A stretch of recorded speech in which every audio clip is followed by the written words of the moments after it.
सभी को प्रणाम। आज मैं एक छोटी सी वीडियो बना रही हूँ जिसमें आँखों की सुरक्षा और आँखों को रोग मुक्त कैसे किया जाए, बीमारियों से कैसे बचाया जाए के संदर्भ में कुछ बातें बताऊँगी। आशा है पहले आप सब इसे इस्तेमाल करेंगे और फिर विश्वास करेंगे कि कैसे योग जो है नेचर की ओर जो है हमारी आँखों की सुरक्षा में लाभकर हो सकता है। आप इसे प्लीज़ इस्तेमाल कीजिएगा। सबसे पहले तो कुछ योग क्रियाएं एक्सरसाइज बताते हैं जिसमें कि हम पहले सीधे बैठ जाएं। अगर पॉसिबल हो तो ज्ञान मुद्रा ले लें और आँखों को हमें रोटेट करना है, left up, write down, left up, write down. ऐसे हमें 10 से 15 बार लेफ़्ट साइड से और फिर इसी प्रकार राइट साइड से करना है। Right up, left down. याद रखें, जब आप रोटेट कर रहे हैं या नीचे ले जा रहे हैं या ऊपर ले जा रहे हैं तो पूरा ऊपर हो, पूरा लेफ्ट हो, पूरा नीचे हो, पूरा राइट हो।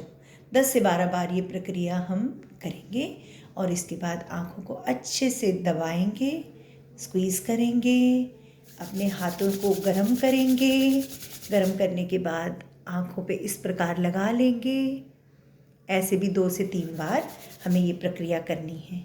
इसके बाद फिर से ज्ञान मुद्रा और ऊपर देखेंगे, डायगनली ऊपर, डायगनली नीचे। 10 से 12 बार ऐसा भी करें। लेफ़्ट मोस्ट ऊपर, राइट मोस्ट नीचे, लेफ़्ट मोस्ट ऊपर, राइट मोस्ट नीचे। आंखें बंद, खोलना, बंद, खोलना। ऐसे ही लेफ़्ट मोस्ट ऊपर, राइट मोस्ट ऊपर, लेफ़्ट मोस्ट नीचे, ऊपर नीचे, ऊपर नीचे। 10 से 12 बार ये प्रक्रिया करने के बाद फिर से हमें अपनी आँखों को इस प्रकार से, हमेशा ये याद रखें, जब भी हम आँखों पे ये वाली पामिंग करते हैं तो ये जो हाथों का हमारा गर्म हिस्सा है ये आँख को कभी टच नहीं होना चाहिए। आँख को हमें ये गर्म हिस्सा हमारा यहाँ और यहाँ टच होना चाहिए ताकि यहाँ ब्लड सप्लाई बढ़ने के बाद आँखों पे इफ़ेक्ट आए। आँखों पे कभी भी गर्म पानी के छींटे या गर्म पानी की सिकाई नहीं करनी है जब तक डॉक्टर एडवाइस ना करें।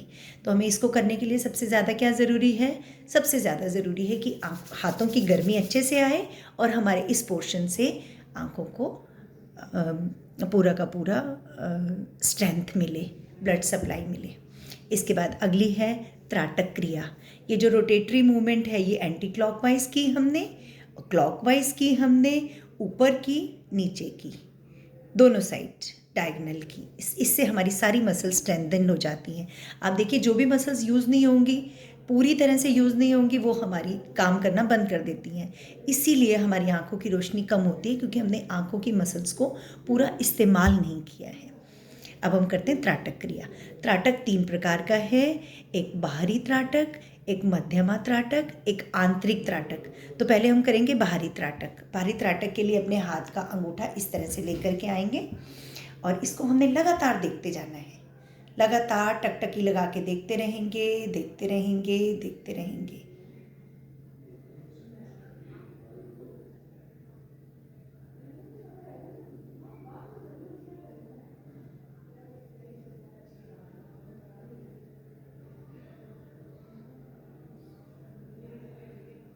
ये है बाहरी त्राटक। इसके बाद है मध्यमा त्राटक। अपने अंगूठे को पास लेकर के आएंगे। यहाँ पर हमें लगातार टकटकी लगा के देखते रहना है, देखते रहना है। नोज़ की टिप और अंगूठे का जो हमारा नाखून का सबसे ऊपर वाला पार्ट है, अंगूठे की टिप लगातार देखते रहें, देखते रहें, देखते रहें, देखते रहें। बिना पलक झपकाए प्रयास करें। जैसे हमने बाहरी किया वैसे ये मध्यमा किया। मैक्सिमम जितना समय आप कर सकें। वीडियो लंबी ना हो तो इसके लिए मैं अब यहीं पर इसको छोड़ती हूँ। और आंतरिक त्राटक के लिए जो हमने बाहर अंगूठे को विजुलाइज़ किया था उसी अंगूठे को हमने अंदर विजुलाइज़ करना है। आंतरिक त्राटक के लिए, बाहरी त्राटक के लिए आप सूर्योदय या सूर्य अस्त का समय भी ले सकते हैं। सूर्य में बहुत ज़्यादा तलखी ना हो, जब हम सूर्य को देखें तो वो गोल्डन कलर का होना चाहिए। आप लगातार उसके साथ भी त्राटक कर सकते हैं सूर्योदय और सूर्यास्त के समय। और अंदर जब विजुलाइज करेंगे आंतरिक त्राटक में तो सूर्य को करेंगे, अंगूठे से करते हैं, पेन की टिप से करते हैं तो उसे विजुलाइज करेंगे। त्राटक खत्म होने के बाद फिर से हम ये वाली क्रिया करेंगे जिसको कि पामिंग बोलते हैं। अपने हाथों को अच्छे तरीके से लगातार यहाँ पे सप्लाई देनी है, ब्लड सप्लाई, यहाँ ब्लड सप्लाई देनी है। आँखों के ऊपर हमें गरम हथेली नहीं लगानी, बिल्कुल नहीं लगानी, क्योंकि जो गरम रहता है उसका सेडेटिव इफ़ेक्ट है, जो ठंडा रहता है उसका टॉनिक इफ़ेक्ट है। तो हमें कभी भी डायरेक्ट आँखों को गरम सेडेटिव इफ़ेक्ट नहीं देना है, हमें साइड से देते हुए ब्लड सप्लाई बढ़ा करके आँखों को सुरक्षित रखना है, ठीक रखना है। ये हमारी दो इम्पॉर्टेंट क्रियाएं हैं जो योग से हमें आँखों को अच्छी एनर्जी दे सकती हैं, मसल्स को स्ट्रेंथन कर सकती हैं।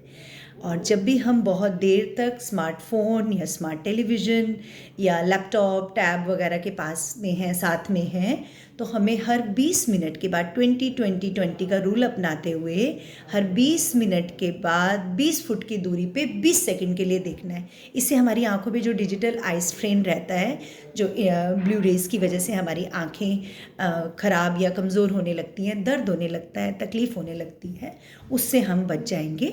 हर 20 मिनट के बाद 20 फुट की दूरी पे हमें देखना है, 20 सेकंड के लिए देखना है। और जब भी हम कहीं जा रहे हैं, हमें ज़्यादातर या मोबाइल देखने की हैबिट रहती है या हम कुछ पढ़ रहे होते हैं, जब हम चल रहे हैं तो हम कोशिश करें कि दूर देखें। जैसे हम नज़दीक देख देख के हमारी जो मसल्स हैं वो नज़दीक का काम कर रही हैं, उसके लिए एक्टिव हैं, तो जब हम दूर देखते हैं तो हमारी फार वाली जो मसल्स हैं, जो हमारी मसल्स को दूरी पे देखने की स्ट्रेंथ है, वो बिल्ड होती है। तो ये दो काम हमें ज़रूर करने हैं। और दूसरा, हमें घास पे चलने का प्रयास करना है। अभी मौसम बदलेगा, मिट्टी पे चलने का प्रयास करना है। इससे क्या रहता है कि हमारे जितने भी प्रेशर पॉइंट्स हैं वो भी दबते हैं।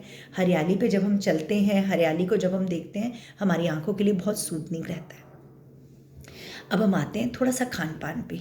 सबसे पहले तो एक सबसे अमृत तुल्य है आंखों के लिए त्रिफला। त्रिफला हम पानी में भिगो करके अगर 2 बार पीते हैं दिन में, एक बार सुबह एक बार शाम को, त्रिफला अगर 2 बार पी लिया जाए और एक बार आँखों को छान करके, उसको त्रिफला को छान करके आँखों को धो लिया जाए, तो आप ये समझ लीजिए कि आपकी आँखें किसी भी हालत में बीमार नहीं पड़ सकती। इससे आँखों की खुश्की दूर होती है, आँखों की रोशनी में इजाफा होता है, और छोटी मोटी बीमारियाँ जो आँखों की मसल्स की स्ट्रेंथ है उसको बढ़ाने में ये बहुत, इसमें एंटीऑक्सीडेंट भरपूर मात्रा में है। तो ये हमारी आँखों को जो थोड़ा सा लुब्रिकेशन चाहिए, जो एंटीऑक्सीडेंट चाहिए, वो इससे त्रिफला से प्राप्त होता है। आंवला, हरड़ और बहेरे रहती हैं इसमें। आप इसे रेडीमेड ले करके भिगो सकते हैं। जो पीना है उसे छानना नहीं है, जिससे आँखें धोनी है उसको हमें छानना है, अच्छे तरीके से छान करके यूज़ करना है आँखों में, ताकि इरिटेशन ना हो। और प्रारंभ में त्रिफला यूज़ करने के बाद इरिटेशन हो सकती है, लेकिन धीरे धीरे से ये इरिटेशन ख़त्म हो जाती है। इसको यूज़ करने के बाद रगड़ना नहीं है, ताकि कॉर्निया पे कोई भी निशान ना आए, हमारी आँखें ख़राब ना हो।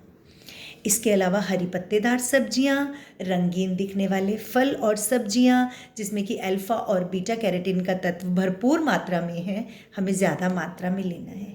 जितने हम फ्रूट्स खाते हैं, रंगीन दिखने वाले फल और सब्जियां ज़्यादा मात्रा में लेते हैं, उतना ज़्यादा हमारी आँखों की रोशनी बरकरार रहती है, बढ़िया रहती है, नेत्र ज्योति बढ़ती है। इसके बाद अगर मान लीजिए हमें कैटरेक्ट है या किसी भी तरह की कोई परेशानी है, ग्लूकोमा है, उसको जल्दी से जल्दी डॉक्टर को दिखाना है ताकि वो बढ़े ना। आपको नज़र आ रहा है छोटे से बच्चे में अगर आँख में कोई स्क्विंट है, अगर कोई पैदा हुआ बच्चे को कोई आँख में डिफेक्ट लग रहा है, तो उसको इंतज़ार ना करें कि थोड़ा बड़ा हो जाएगा तब दिखाएंगे। जल्दी से जल्दी किसी भी एबनॉर्मेलिटी को ऑफ्थेल्मोलॉजिस्ट को दिखाना बहुत ज़रूरी है। ठीक है जी। अब हम वापस आते हैं अपनी आई केयर पे। अगर हम अपनी आँखों की पूरी सुरक्षा चाहते हैं तो हमारा डायबिटीज़ कंट्रोल रहना चाहिए, हाइपरटेंशन कंट्रोल रहना चाहिए, और किसी भी तरह की अगर हमें इस तरह की बीमारी है जिसे हम अपने आप से कंट्रोल कर सकते हैं लाइफस्टाइल मॉडिफिकेशन से, उसको ज़रूर करना चाहिए। योगा को अपने जीवन का पार्ट बनाना है, हर हाल में योगाभ्यास करते रहना है। योगाभ्यास करने से जब हमारे पूरे शरीर में ऑक्सीजन का प्रवाह होता है, हमारे शरीर की ब्लड सप्लाई अच्छी रहती है, तो अपने आप ही हमारी आँखों के लिए वो एक प्रभावी कारगर उपाय है। आशा करती हूँ आप इसे सब पसंद करेंगे और इसको इस्तेमाल करेंगे ताकि आपकी आंखें अच्छी रहें। आंखें अच्छी रहेंगी तो मृत्यु के बाद हम आई डोनेट कर पाएंगे, नेत्रदान कर पाएंगे और हमारा जीवन सफल होगा। बहुत बहुत धन्यवाद।